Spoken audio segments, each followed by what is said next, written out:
The federal Liberal government came with a huge housing announcement the end of last week ahead of their budget. I'm going to unpack some of the key elements today and then unpack a little bit later this week some of the broader issues in a little bit more detail with Urmi in our next episode.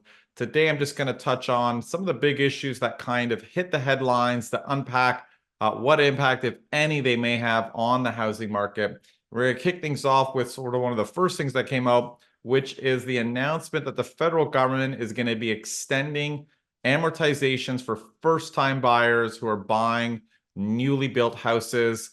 What impact will this have on the housing market? Probably very little. We have to keep in mind that this is really only targeting new construction homes. The federal government, I think, deliberately did this. They did not want to extend amortizations on all first-time buyers who are buying resale homes. This would just really would stimulate the market, push home prices higher, and quite frankly, pushing home prices higher would not help their cause next year if they're trying to get reelected. So it was very smart of them not to do it on resale homes.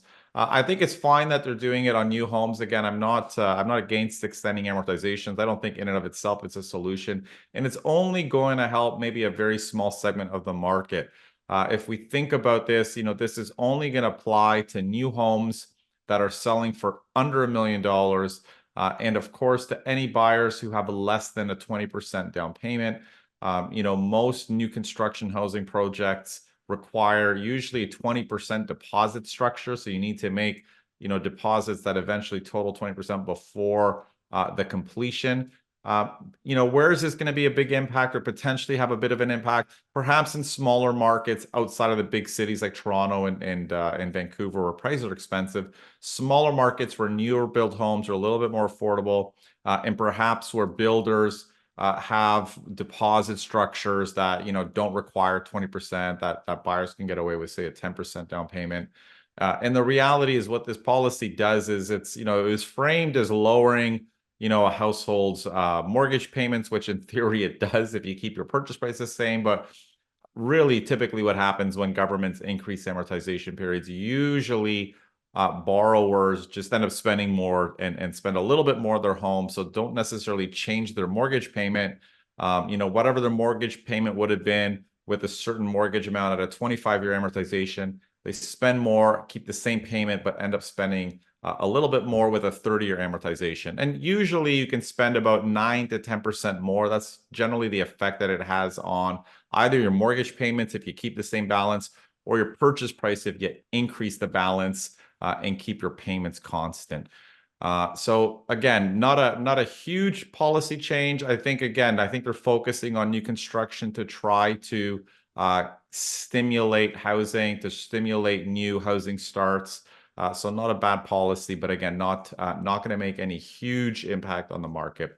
The other announcement they made a few days ago before the sort of big Friday announcement was that they're planning on increasing the maximum withdrawal limit on the home buyers plan. So that is the plan that allows buyers to withdraw funds from their registered retirement savings plans to use as a down payment on a home. They're increasing that from $35,000 to $60,000.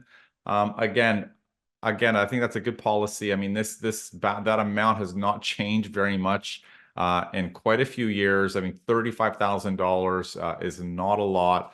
Allowing borrowers or home buyers to take up to $60,000. I think is a good bet. At the end of the day, they're buying their home. It's also going to be part of their retirement plan for most households. So generally, I think that was also a very good policy. Now, a couple of additional ones that they announced sort of at the very end of the week on Friday. Interestingly, I'd have to say broadly, it seems like a pretty decent plan. They're targeting supply, they're targeting demand, they're targeting and trying to stimulate non-market housing. When we look at the demand side, they're sort of putting in about $50 million to help municipalities to kind of crack down on illegal Airbnbs.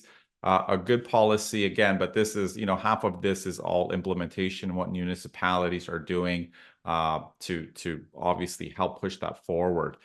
The other interesting policy that they announced, and this is something that a number of people in the industry, Ron Butler is a mortgage broker, Ben Rabideau, housing analysts have been pushing for, and that is specifically some way and a tool that allows the mortgage brokers to basically verify a mortgage applicant's income. Right now, mortgage brokers are relying on notice of assessments, which quite frankly can be faked using Photoshop. And it takes a really good eye to sort of spot the fakes.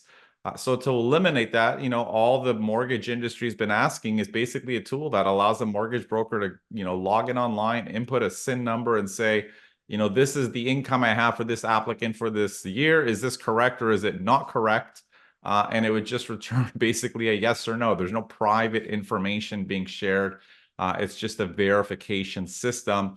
And again, this really helps the mortgage industry crack down on mortgage fraud. So very encouraging to see that the federal government's doing this. Quite frankly, they should have done this years ago. But again, it's at least positive that they're looking into doing this going forward.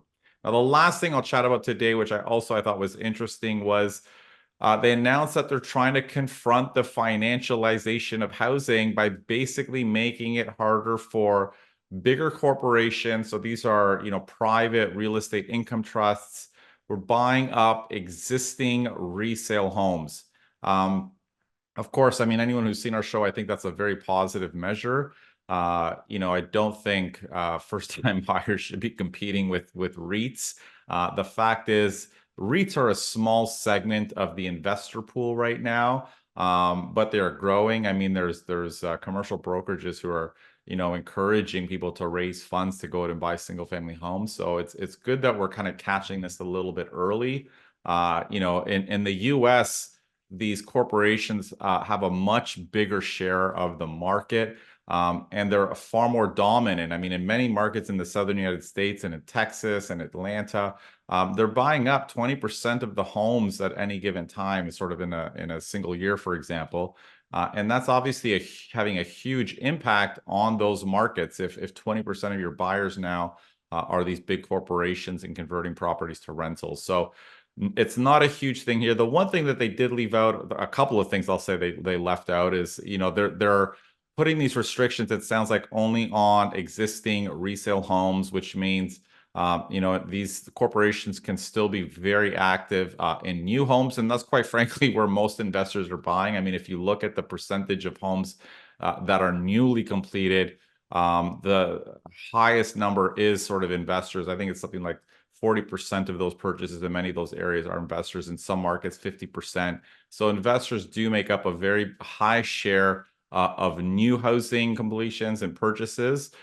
So investors in these REITs will still be active in that. And the one thing they're not cracking down on, which arguably has a bigger impact on Canada's housing market, which is sort of multiple property owners. So this is, sort of the mom and pop investors who own 3, 4, 5, 10 properties. They're doing nothing on that front. Which again, I don't think is ideal. I think, it's tough to have an affordable market when you have, first-time buyers competing with pretty well-financed investors, even if they're smaller, we'll call them mom and pop investors. They have a lot more capital, and that's, helping kind of drive prices up, price families out of the market. And we're seeing that even in the low-rise segment. If we look at a lot of row houses, semi-detached homes, many of those are being bought by investors. Many of them are realtors. And again, I think this isn't about, when I advocate for sort of the changes to these policies, it's not about making housing cheaper. I mean, if you cut some of these investors out of buying low-rise homes, it's not like prices are going to plummet. It's really about access to housing, and do we want more homes available to families? Because, we do live in an environment where many people want and expect to own a home and buy a home and use that as their future retirement and have a stable living environment for their family. And if they can't have that, they're going to move. So this is, mainly about giving people access to housing who want it, who need it as part of their future. So, Canada's not losing people to other countries for these reasons, because they don't have the access, because our government's decided to have a bigger share of our new housing going to investors, whether that's corporations or mom and pop investors. So I think ideally over the longer term, we'd like to see more of our new housing stock, and especially low rise, Meaning semi-detached rows. We're not building a lot of those. Those should be going to families. I mean, investors in the condo market is going to stay for a long time because we have not prioritized purpose-built rentals, right? And the investors have filled that gap in the condominium market. But I suspect over time that even that is going to transition as the federal government's prioritizing building purpose-built rentals. We're probably going to see the number of condo projects slow down a little bit as some builders shift from the condo market to purpose-built rental market. So that might be a natural transition in the market that we'll see. So that's a quick take on some of the policies we've looked at. Like I said, later this week, we'll kind of take a look at and break down some of the ideas that the government has announced in a little bit more detail. If you have any questions, please post them in the comments below and we'll talk next week.